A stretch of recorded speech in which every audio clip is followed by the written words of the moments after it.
I grew up in West Auckland, one of 5 boys, went to the local schools. I had a great childhood actually, doing all the normal things that a young kid did in the early 80s. It was an interesting time, sort of revolutionary in that, but from a point of view of a kid going to local school, just wanting to play cricket and soccer and hockey, yeah, good time. Funnily enough, visiting the school again in later years, because our son, who's nearly 6 now, goes to the same one. It's amazing how much it's shrunk. Very nostalgic for that time. Mum, Debbie, I was a teacher by occupation, but also spent a lot of time obviously raising 5 boys, which is kind of teaching in itself. A lot of teachable moments in there. And Dad worked at the law school originally as an administrator, and then later actually studied himself law and ended up teaching there, and in fact studied there at the same time as I did at one point. Well, I guess I was a sports kid. My dream was to play cricket for New Zealand, and I realised at some point that I didn't quite have those skills to take me to that level. I joined the Navy, joined the New Zealand Navy and then the Australian Navy. I guess wanting the adventure and to see the world and all those corny things that at the age of 20 seem, like a pretty good idea. For me, it was pretty exciting to set foot on a big grey ship, in my case HMNZS Te Kaha, and to be allowed to drive that as an officer of the watch. The captain's obviously in charge overall, but you're up on the bridge in the middle of the night, and at the age of 21, driving the ship through the South China Sea thinking, how has this happened? How can this be possible? And just seeing things at sea that you never see on land, whether it's the sunsets or in one case a moonbow, which is like a rainbow, but it's the moon, it's a shiny moon. And also I remember dolphins playing around the bow of the submarine. We're on the surface obviously, and just seeing that, and they were jumping through the luminescence, the bioluminescence or phosphorescence as it's sometimes called, of the water, and I was just thinking this is just pretty magical. Right, that's my mother, Deborah Penk, Debbie, mum, of course. So yeah, she, along with Dad, brought up 5 boys, of whom I was one, in West Auckland. Yeah, good time, very grateful to this lady.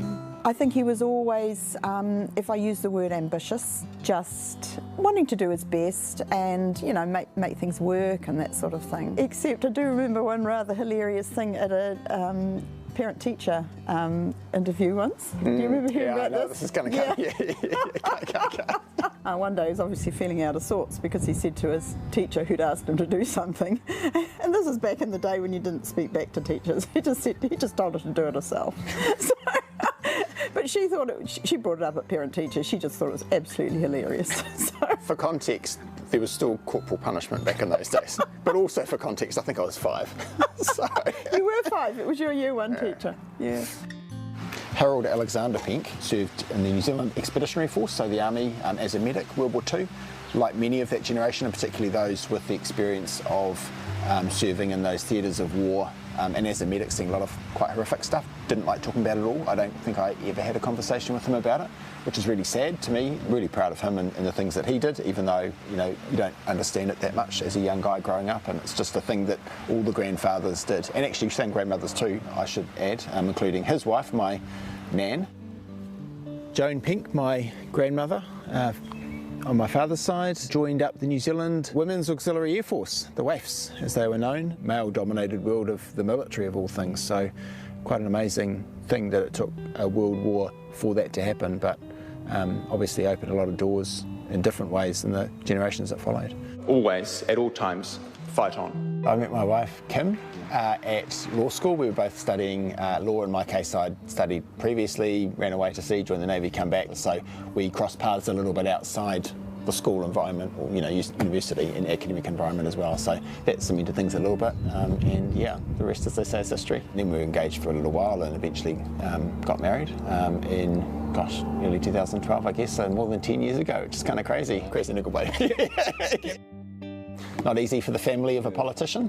In my case, wife Kim, and we've got a couple of young kids, so going to Parliament 30 weeks or so of the years, tough on them, let's be honest. The thing we've discovered recently is bike riding. We're not going to be the next Commonwealth Games, but we chuck the kids on bikes and get out there and explore a bit of Auckland. So we've got a daughter who's nearly 2 and a son who's nearly 6. They've almost got the same birthday, so they're just one day apart, but 4 years. Yeah. So just the way it worked out, obviously. And the boy born 2 days before the 2017 election. So pretty crazy time in our household because, 48 hours into having a newborn, and you've never had one of these things before, you're sort of trying to work it all out. It was almost easy to forget that it was election day. It's kind of funny, it's kind of in a way it's natural to them, it's normal to them that daddy's face is on the car. which is, if you think about it, pretty crazy, really.